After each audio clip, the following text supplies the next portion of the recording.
Chapter 5, The Laboratory of the Body. This little book is not intended for a textbook upon physiology, but inasmuch as the majority of people seem to have little or no idea of the nature, functions and uses of the various bodily organs, we think it is well to say a few words regarding the very important organs of the body which have to do with the digestion and assimilation of the food which nourishes the body, which perform the laboratory work of the system. The first bit of the human machinery of digestion to be considered by us are the teeth. Nature has provided us with teeth to bite our food and grind it into fine bits, thus rendering it of a convenient size and consistency to be easily acted upon by the saliva and the digestive juices of the stomach, after which it is reduced to a liquid form that its nourishing qualities may be easily assimilated and absorbed by the body. This seems to be merely a repetition of an oft-told tale, but how many of our readers really act as if they knew for what purpose their teeth had been given them? They bolt their food just as if teeth were merely for show, and generally act as if nature had provided them with a gizzard, by the aid of which they could like the fowl grind up and break into small bits the food that they had bolted. Remember, friends, that your teeth were given you for a purpose, and also consider the fact that if nature had intended you to bolt your food, she would have provided you with a gizzard instead of with teeth. We will have much to say about the proper use of the teeth, as we go along, as it has a very close connection with the vital principle of Hatha Yoga. As you will see after a while, the next organs to be considered are the salivary glands. These glands are 6 in number, of which 4 are located under the tongue and jaw, and 2 in the cheeks and the front of the ears, 1 on each side. Their best known function is to manufacture, generate or secrete saliva, which, when needed, flows out through numerous ducts in different parts of the mouth, and mixes with the food which is being chewed or masticated. The food being chewed into small particles, the saliva is able to more thoroughly reach all portions of it with a correspondingly increased effect. The saliva moistens the food, thus allowing it to be more easily swallowed. This function, however, being a mere incident to its more important ones. Its best known function, and the one which Western science teaches is its most important one, is its chemical offices, which convert the starchy food matter into sugar, thus performing the first step in the process of digestion. Here is another oft-told tale. You all know about the saliva, but how many of you eat in a manner which allows nature to put the saliva to work as she had designed? You bolt your food after a few perfunctory chews and defeat nature's plans, toward which she has gone to so much trouble, and to perform which she has built such beautiful and delicate machinery. But nature manages to get back at you for your contempt and disregard of her plans. Nature has a good memory and always makes you pay your debts. We must not forget to mention the tongue, that faithful friend who is so often made to perform the ignoble task of assisting in the utterance of angry words, retailing of gossip,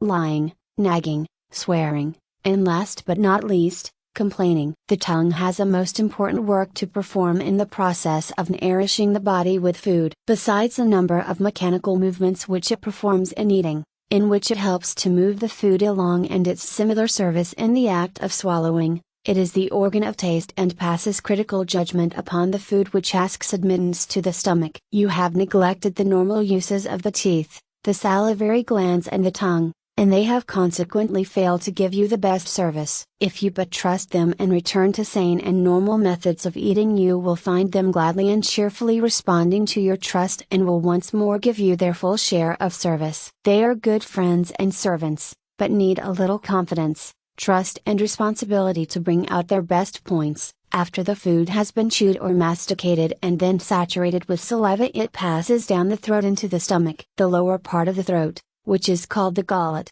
performs a peculiar muscular contraction, which pushes downward the particles of food, which act forms a part of the process of swallowing. The process of converting the starchy portion of the food into sugar, or glucose, which is begun by the saliva in the mouth, is continued as the food passes into and down the gullet, but nearly, or entirely ceases, when the food once reaches the stomach, which fact must be considered when one studies the subject of the advantage of a deliberate habit of eating, as, if the food is hastily chewed and swallowed, It reaches the stomach only partially affected by the saliva and in an imperfect condition for nature's subsequent work. The stomach itself is a pear-shaped bag with a capacity of about 1 quart or more in some cases. The food enters the stomach from the gullet on the upper left-hand side, just below the heart. The food afterwards leaves the stomach on the lower right hand and enters the small intestine by means of a peculiar sort of valve, which is so wonderfully constructed that it allows the matter from the stomach to pass easily through it,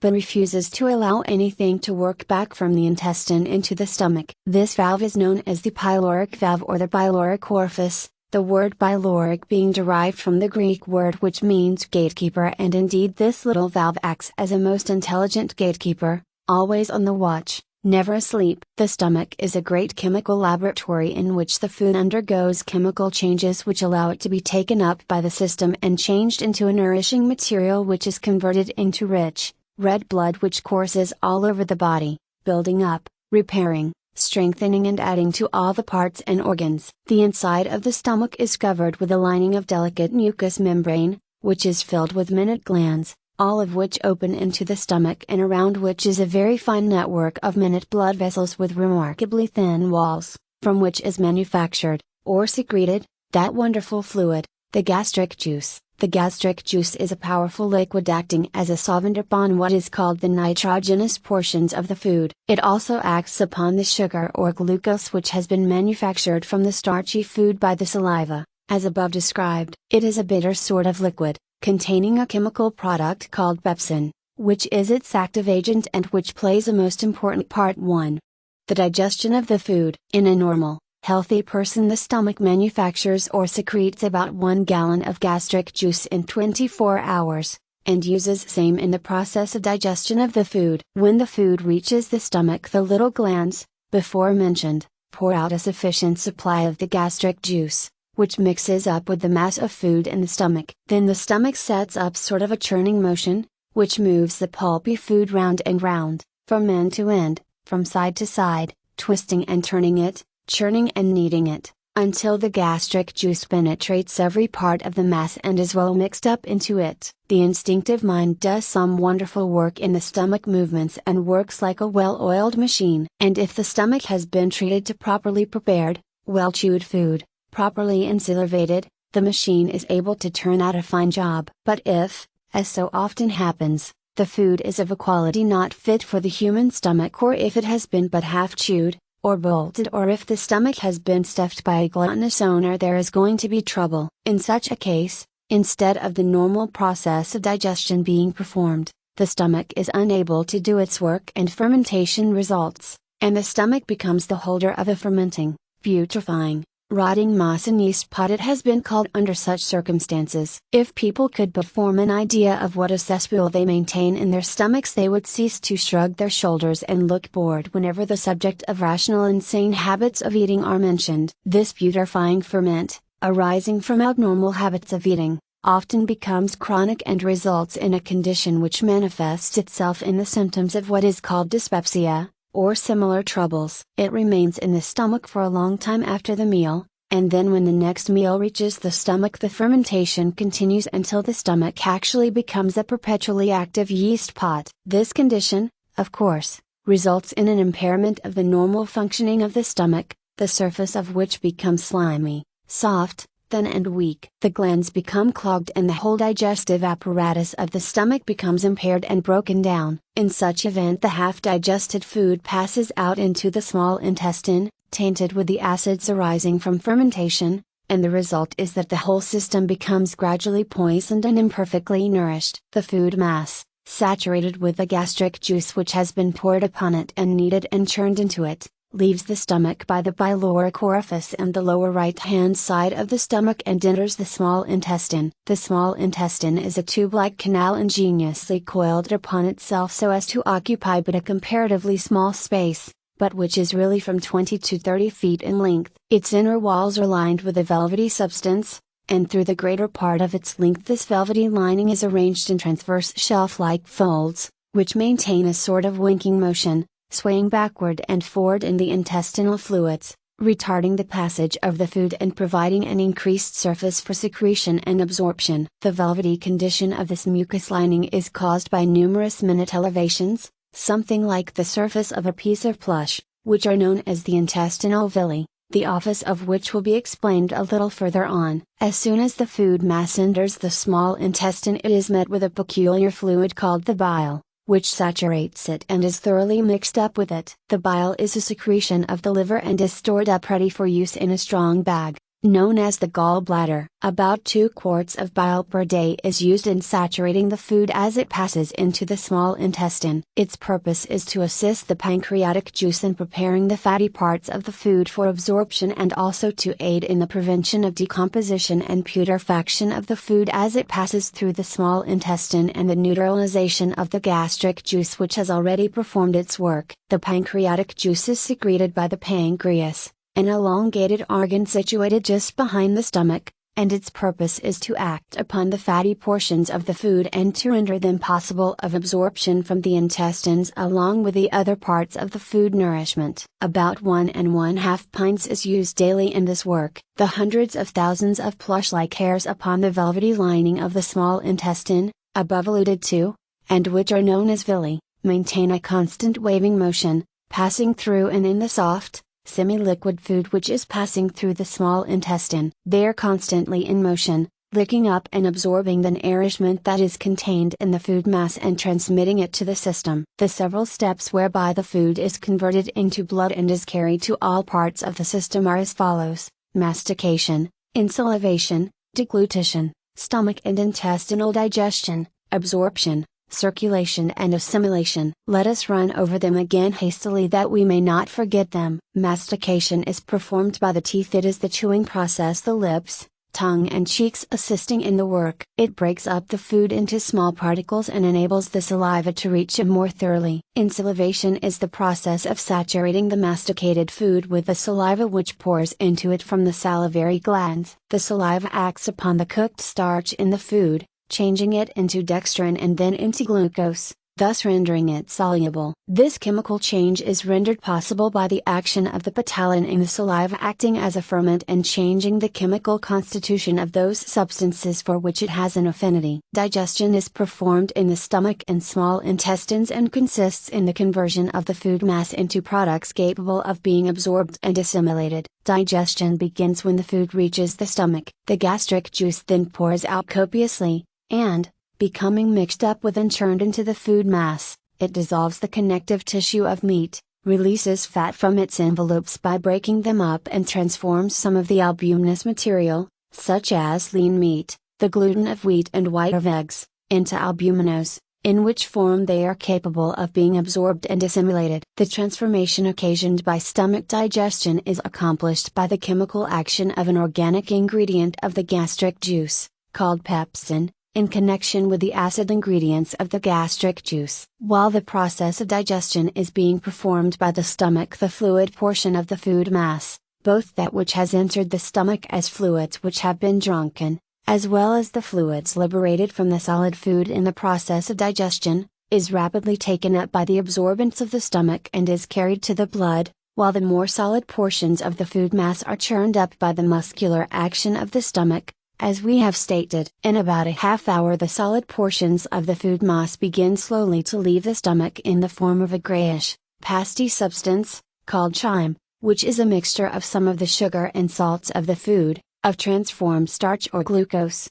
of softened starch, of broken fat and connective tissue, and of albuminose. The chyme, leaving the stomach, enters the small intestine, as we have described, and comes in contact with the pancreatic and intestinal juices and with the bile, and intestinal digestion ensues. These fluids dissolve most of the food that has not already been softened. Intestinal digestion resolves the chyme into 3 substances, known as 1. Peptone, from the digestion of albuminous particles, 2. Chyle, from the emulsion of the fats, 3. Glucose, from the transformation of the starchy elements of the food. These substances are, to a large extent, carried into the blood and become a part of it, while the undigested food passes out of the small intestine through a trapdoor-like valve into the large bowel called the colon, of which we shall speak by and by. Absorption. by which name is known the process by which the above-named products of the food,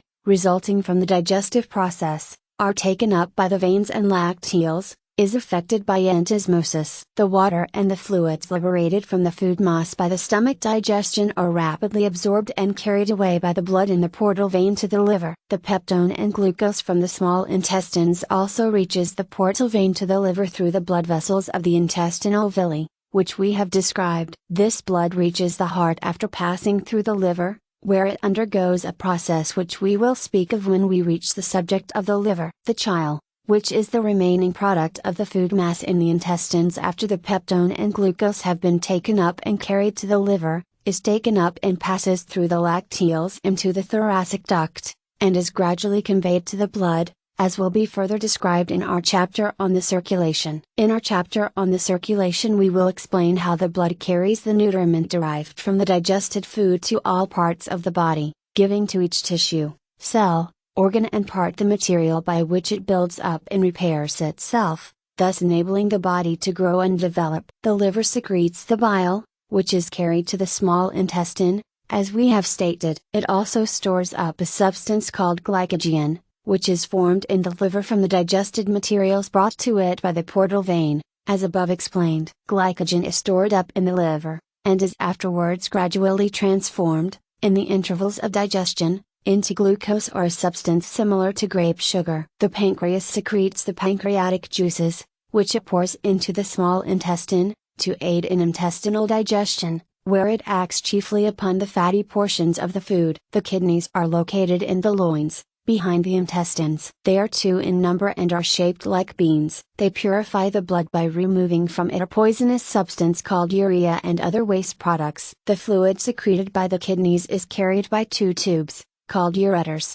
to the bladder. The bladder is located in the pelvis and serves as a reservoir for the urine, which consists of waste fluids carrying with it refuse matter of the system. Before leaving this part of the subject we wish to call the attention of our readers to the fact that when the food enters the stomach and small intestines improperly masticated and insalivated, when the teeth and salivary glands have not been given a chance to do their work properly, digestion is interfered with and impeded, and the digestive organs are overworked and are rendered unable to accomplish what is asked of them. It is like asking one set of workmen to do their own work in addition to the work which should have been previously performed by another set of men. It is asking the railroad engineer to perform the duties of fireman as well as his own to keep the fire going on an upgrade and run the locomotive on a dangerous bit of road at the same time. The absorbents of the stomach and intestines must absorb something that is their business, and if you do not give them the proper materials they will absorb the fermenting and putrefying mass in the stomach and pass it along to the blood. The blood carries this poor material to all parts of the body,